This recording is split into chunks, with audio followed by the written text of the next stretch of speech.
नमस्कार, मैं खुशबू कुमारी। आप देख रहे हैं वेब इंडिया न्यूज। यहाँ दी जाती है तमाम सटीक और सही खबरें सबसे पहले आप तक। इस समय की सबसे बड़ी खबर बिहार राज्य के पश्चिम चंपारण जिला के बगहा क्षेत्र से आ रहा है। वेलकम बैक, मैं रईस और आप देख रहे हैं वेब इंडिया न्यूज।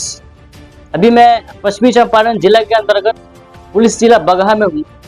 मैं आपको बता दूं, आए दिन कई ऐसे जमीन से संबंधित मसाइल से आप रूबरू होते आ रहे हैं और होते होंगे कि जमीन किसी और का लेकिन कब्जा किसी और का।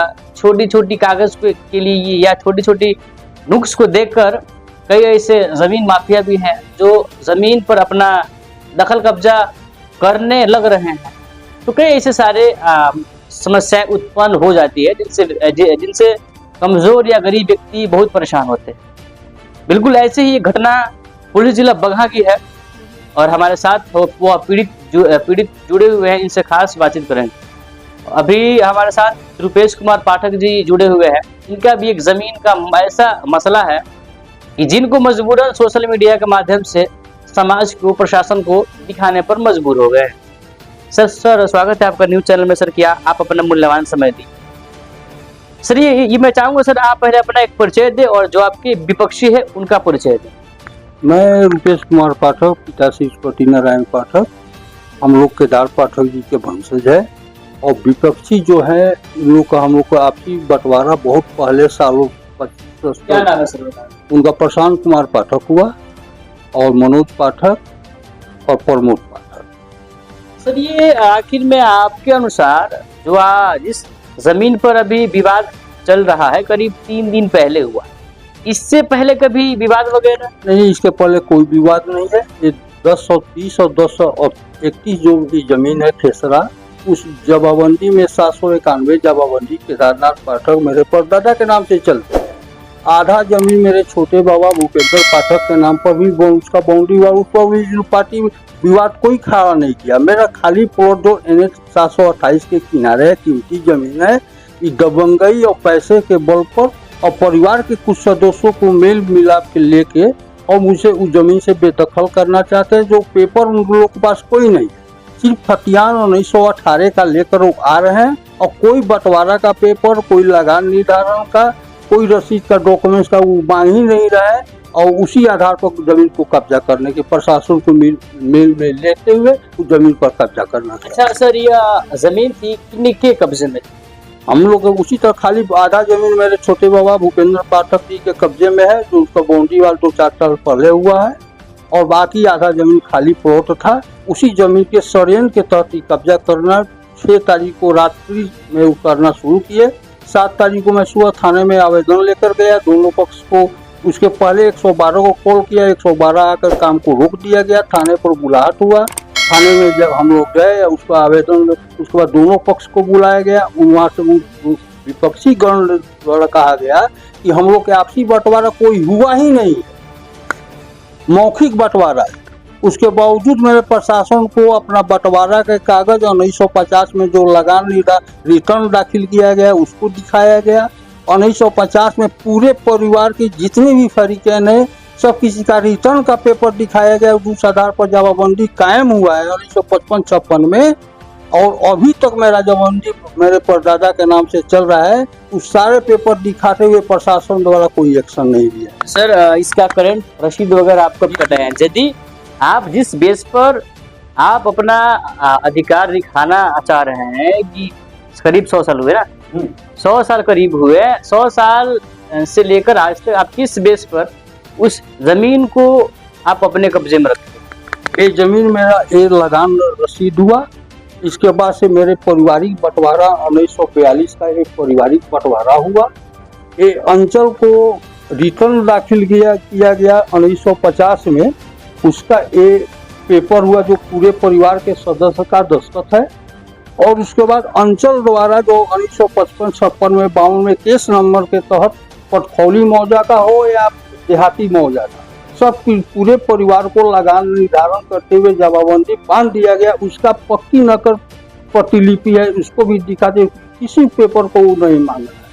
सिर्फ वही खतियान जो 1918 का कह रहा है कि बंटवारा नहीं हुआ है, अत्ता जबरदस्ती जमीन पर कब्जा किया जा रहा है। प्रशासन को खबर करें, प्रशासन आ रहा है, फिर वो लोग काम बंद कर दे रहा है, फिर उसके जाते ही फिर जमीन पर कब्जा करना शुरू कर दे रहा है, जिसके मैंने वरीय यहाँ से लेकर पटना तक वरीय पदाधिकारियों को रजिस्टर्ड नोटिस के आवेदन के साथ सबको को सूचित कर दिया गया है। अब न्यायालय में वह जो लेट हो रहा है, कोई सहयोग हमको नहीं मिल रहा है। स्थानीय प्रशासन भी लगता है उनको तो मिली भगत है, और स्थानीय प्रशासन उनको पैसे के बल पर हो चाहे किसी सोच पैरवी के बल पर किस आधार पर प्रशासन नहीं रोक रहा है और कागज को मेरा आगे नहीं बढ़ा रहा है, यही हमारे समस्या पर है।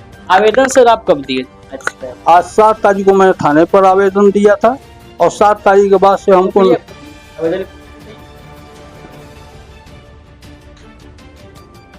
थाने आवेदन को मैंने 7 आवेदन दिया था। थाने द्वारा कोई चीज आगे इस पर कोई कार्रवाई आगे नहीं किया गया है। हम विपक्षी थाने में 3 दिन बाद बुलवाया गया और थाने द्वारा कहे कुछ नहीं, आप जाइए कोर्ट में जाइए, यहाँ जाइए, उस पर एसडीओ को ज्ञापन दीजिए, थाने का हमको कोई सहयोग। अच्छा सर, आपकी विपक्षी गढ़ है जिनका नाम क्या बताए थे आप? प्रशांत कुमार पर। प्रशांत कुमार जी हैं, यह किस बेस पर आपकी जमीन पर दावा कर रहे हैं? हमको ये कहना है कि वो खतियान के आधार पर है कि खतियान में उदित नारायण पाठक और वशिष्ठ नारायण पाठक बाही से बराबर की जमीन। तो मुझे कहना है, उन लोग से पूछना है ये बात कि जब खतियान के आधार पर बाही से बराबर है तो आधा तो जमीन मेरे परिवार का हमारा शेयर हुआ, उसमें 5 खेसरा है, तो हर खेसरा में वो आपका शेयर बनता है, उसमें भी आधा में 50 पैसे में वो 3 फरीकेन है, उसमें 3 में भी वो 1/2 है, तो पूरे जमीन उनका कैसे हो जाएगा? खतियान जिस पेपर के बिहार पर आ रहे हैं तो पूरा जमीन उनको कैसे मिला जा रहा है वो हमको समझा दे। किस पेपर के बिहार पर प्रशासन कब्जा करवा रहा है, प्रशासन ही हमको ये बताते। तो कोई इसका हमको कोई जवाब नहीं मिल रहा है। कोई उससे मांगा जा रहा है पेपर, कोई वो पेपर मांगा जा रहा है मौखिक। तो बताइए 100 साल पहले जो बंटवारा हुआ ये सब कोई मान ही रहा है कि ये जमीन दीजिए, वो जमीन दीजिए, एक कागज दीजिए। अगर उनको कुछ करना है तो पहले न्यायालय में जाके अपना जमाबंदी मेरा तोड़वाते तब ना उस जमीन पर चढ़ते। कोई हक है उस जमीन पर चढ़ने का, उनको राइट हो रहा है उनका। अगर मेरा किसी जमीन पर विवाद है, अगर हमको जाना है तो पहले हम न्यायालय में जाएंगे कि हमारा इसमें शेयर बनता है, मेरा इस पर दावा बनता है, इनके नाम पर जमाबंदी कैसे है, उसको अंचल में देते, LRDC महोदय को देते या कोर्ट में जाते। तो कहीं नहीं जा रहा है, कह रहा है कि आप जाइए। तो मेरा जमीन है, मेरा जमाबंदी चल रहा है, मेरा खतियान है, मेरा रिटर्न है, मैं ही न्यायालय में जाऊँ? 10 साल 20 साल के लिए जानता है लोग कि न्यायालय में जाएंगे, न्याय जल्दी मिलेगा नहीं, 10 साल इसी तरह होता रहेगा, तब तक जमीन कब्जा करता हूँ, पैसा भजा लेंगे, कीमती जमीन हो गया। सर 4 दिन हुआ एप्लीकेशन दिए थाना में सर, तो लेकिन क्या वजह है कि आप मीडिया का सहयोग ले रहे हैं? 4 दिन आवेदन देते हुए थाना द्वारा जो 1-2 दिन में कोई हमको सहयोग नहीं मिला। उसके बाद हम अनुमंडल पदाधिकारी के गए, तब तक एक कोर्ट बंद हो गया, एक मुख्तार का देहांत हो गया। अगले दिन महावीर जयंती के चलते अनुमंडल पदाधिकारी छुट्टी था, पर उसके बाद से मैंने जिसको भी रजिस्टर्ड डाक से हर चीज को सूचना देते हुए अनुमंडल पदाधिकारी को भी मैंने ज्ञापन दे दिया है और उसके बाद वकालतनामा लगा के अब आगे न्याय के उम्मीद है कि अनुमंडल पदाधिकारी मेरे आवेदन के बिया पर क्या उस पर निर्णय लेते हैं। प्रशासन से आप क्या अपील करना चाहें, जो भी वरीय अधिकारी हैं? वरीय पदाधिकारी से यही कहना है कि मेरा लगान रसीद देखते हुए तत्काल उस काम को रोका जाए और पहले उनसे पूछा जाए कि खतियान के आधार पर बिया है तो आपका कितना % उसमें शेयर बनता है, किस हिसाब से, कौन सा बंटवारे के पेपर के हिसाब से पूरे जमीन पर कब्जा कर रहा है, पहले उनसे मांगा जाए। जब मेरा बंटवारा का वो मांग ही नहीं रहे, मेरा लगान निर्धारण का वो मांग ही नहीं रहे, तो प्रशासन किस आधार पर मेरे वो जमीन पर कब्जा कर रहा है? ठीक है सर, आप अपना मूल्यवान समय दिया, आपका बहुत बहुत धन्यवाद।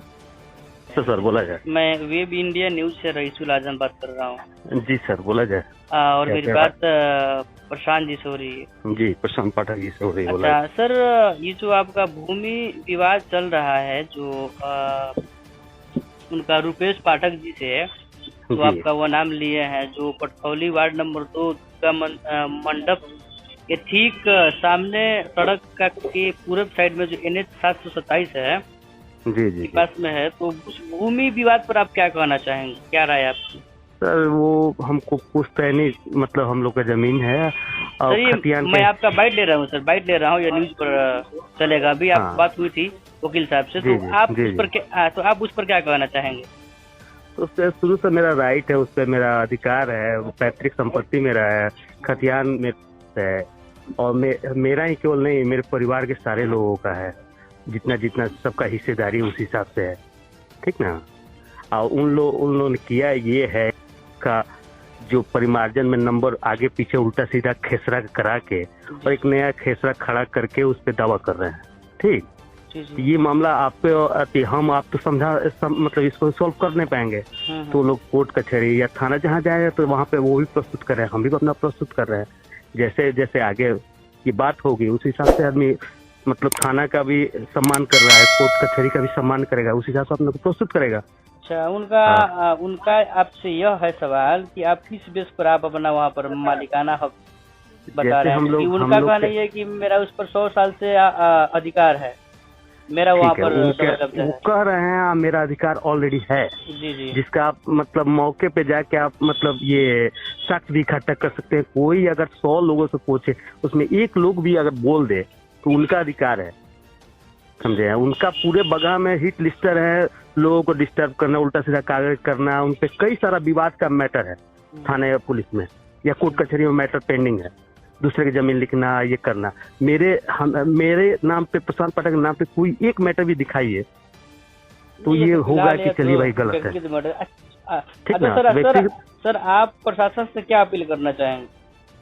सबसे यही अपील करना है कि जो भी जेन्युइन वही काम हो, हम सम्मान करते हैं। वो भले जैसे प्रशासन से उनको निर्देश मिला था कि अपने आपसी बैठ के समझ लिए तो कोर्ट में जाना शुरू कर दिए, तो वो तो किसी का सम्मान कर नहीं रहा। हम तो जैसे जैसे वो कह रहे हैं उस हिसाब से चल रहे हैं। और मेरा पोजीशन है, मेरा पैतृक संपत्ति है, मेरे पास खतियान है, और जब हम लोग खतियान में 50% हम लोग ऑलरेडी 50% में हम लोग मतलब हिस्सेदारी में लगभग हम लोग 95% में काम हो चुका है पहले से। 35-40 मकान है, 5% बाकी उसी पर कंस्ट्रक्शन का काम का हम लोग शुरुआत किए हैं। चलिए सर, चलिए आप सर अपना मूल्यवान समय दी, इसके लिए आपको बहुत बहुत धन्यवाद। और जी। मैं भी प्रशासन से यही अपील करना चाहूँगा कि सही है उस पर तो उसको लेकर ही अपना काम करें, और जिनका हक है वास्तव में उनको हक मिले। हाँ, केवल उल्टा सीधा कोई भी मतलब वो रसीद कटा लेने से कम से कम जांच हो उस पे, ठीक ना, कि कोई रसीद कुछ भी परमार्जिंग करे वो नंबर उल्टा सीधा 22-23 का वो अपना हार्ड कॉपी भी रसीद का दिखा रहे थे, जो भी रखे हैं। लेकिन उससे पहले से हम मेरे पूरे परिवार का उस पे ग्राउंड बन रहा है, उस पे ये है मतलब खतियाना। उनको ये नहीं समझ में आ रहा है कि उनका हिस्सेदारी ऑलरेडी वो लोग डोमटोली को दे चुके हैं। हुआ ऐसा है कि उनका जो हिस्सेदारी मिला तो उनके मंदिर, उनके घर के बगल में मंदिर है, उन लोग का खुद का मंदिर है, तो उसके सामने डोमटोली से उसको हटा के वो लोग वहाँ पे ट्रांसफर किए हैं, ठीक ना। और ये जमीन दरवाजे का जो जमीन है उनका वो लोग अपना शिफ्ट कर लिए हैं। और आज के डेट में रसीद जो परमार्जिंग का सिस्टम आया है उसमें वो नंबर वो अपना डूम वाला ना चढ़ा के हम लोग का नंबर चढ़ा के है। अब बोल रहे हैं कि मेरा रसीद इतने का कटता था 22 में 23 में, अब परमार्जिंग मेरा ये नंबर है, ठीक। तो हम लोग केवल ये समझना चाहते हैं कि खतियान में हम लोग 22 से बराबर हैं। अगर दरवाजे का आपका है, डोम टोली आपका है, तो हम लोग का 50% किधर है, ये केवल समझा दें। ये जमीन ले लें, सारा का सारा मकान बना हुआ छोड़ देंगे। हम लोगों के माध्यम से आपको उनसे कुछ प्रश्न वगैरह उससे संबंधित? नहीं, कोई नहीं। हम लोग जैसे आप पे भी हमको विश्वास है, भले आप जिसके ये पे आए हो, लेकिन हम लोग आपका भी सम्मान करते हैं, थाना का भी सम्मान करते हैं और कोर्ट कचहरी का भी सम्मान करते हैं, ठीक है सर हमको या आप मेरा कहाँ तक मदद कर पाए ये अलग बात है, ठीक ना। सर हम लोग यही चाहते हैं कि जो भी हो न्याय हो, ठीक ना। व्यक्ति विशेष की दृष्टि से भी हम लोग एकदम स्वच्छ ढंग के हैं, हम लोग वो लफड़ा में नहीं रहते हैं, उन लोग का पूरा कैरेक्टर उससे जुड़ा हुआ है, ठीक ना।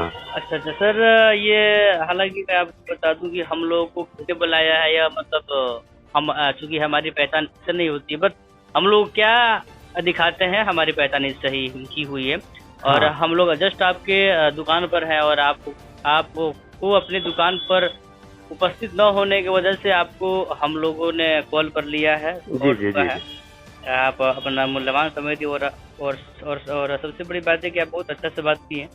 तो जी। सर आपका धन्यवाद। यदि फिर बाद में कुछ आपसे बातचीत जरूर करने जरूर का मैं हर मतलब हर तरह से आपका समस्या मदद उत्पन्न करूंगा। हुई अगर तो आपसे बात आपको कोई करने के लिए जब बात आप अपना पूछना मूल्यवान हो, समय दीजिएगा। हाँ ठीक ना, मेरा नंबर भी आपके पास है, पूछिएगा। हम लोग एकदम जो भी पुलिस प्रशासन है उनसे मेरा अपील है कि डॉक्यूमेंट्स देखे, कागजात देखे, इस बेस पर अपना निर्णय करें। और यदि विवादित कोई भी जमीन हो, भूमि हो, उसको तब तक किसी का उस पर अधिकार न करने दे जब तक उसका विवाद खत्म ना हो जाए। तब तक के लिए विजिट कीजिए हमारे चैनल। फिर मिलते हैं एक नए खबर के साथ। जय हिंद, जय भारत। बेहतर उपचार, सुरक्षित परिवार। जब मामला हो आपके सेहत का, तो समझौता कैसा? जी हाँ, अब आपके चंपारण में पहली बार पेट और लीवर रोग विशेषज्ञ डॉक्टर साजिद आजम सभी बीमारियों से निजात दिलाने के लिए खुल गया आपके शहर रामनगर में आजम गैस्ट्रो एंड गाइनो हॉस्पिटल, जहां आपको आपके स्वास्थ्य के लिए मिलेगा 24 घंटे बेहतर उपचार की सुविधा। जहां कम खर्च में डॉक्टर साजिद आजम, स्त्री एवं प्रसूति रोग विशेषज्ञ के लिए डॉक्टर साजिदा तबस्सुम व डॉक्टर वाजिदा तबस्सुम के द्वारा मिलेगा बेहतर इलाज। जहां पुराने से पुराने पेट दर्द, एसिडिटी की समस्या, पेट में अल्सर होना, जोड़ दर्द, साइटिका, शुगर, दम फूलना, फैटी लीवर में सूजन की बेहतर इलाज की सुविधा, पुराने से पुराने बुखार, विपी की समस्या, खांसी, सर्दी की उत्तम इलाज, महिलाओं से संबंधित रोग, बच्चेदानी, मासिक गड़बड़ी, सफेद पानी एवं ब्लड गिरना, लिकोरिया, नॉर्मल डिलीवरी, बच्चेदानी में सूजन, ovarian cyst, family planning, PCOS, नशबंदी, वुमन हेल्थ चेकअप, गांठ हो जाना एवं बांझपन के मरीज का 100% सफल इलाज, 24 घंटा अल्ट्रासाउंड, खून जांच की सुविधा, शुक्रवार को फ्री ओपीडी की सुविधा, अत्याधुनिक मशीनों से गर्भाशय की जांच बेहतर ढंग से किया जाता है। आजम गैस्ट्रो एंड गाइनो हॉस्पिटल का पूरा पता है रामनगर नगर परिषद क्षेत्र के बीआरसी के सामने वाली गली मदरसा के पास, नारायणापुर व नरकटियागंज में पुष्पांजलि होटल के पीछे एम वली हॉस्पिटल में सुबह के 11 बजे से शाम 4 बजे तक इलाज कराने के लिए संपर्क करें। आजम गैस्ट्रो एंड गाइनो हॉस्पिटल का संपर्क नंबर है 7050131267। दूसरा नंबर है 7011306708।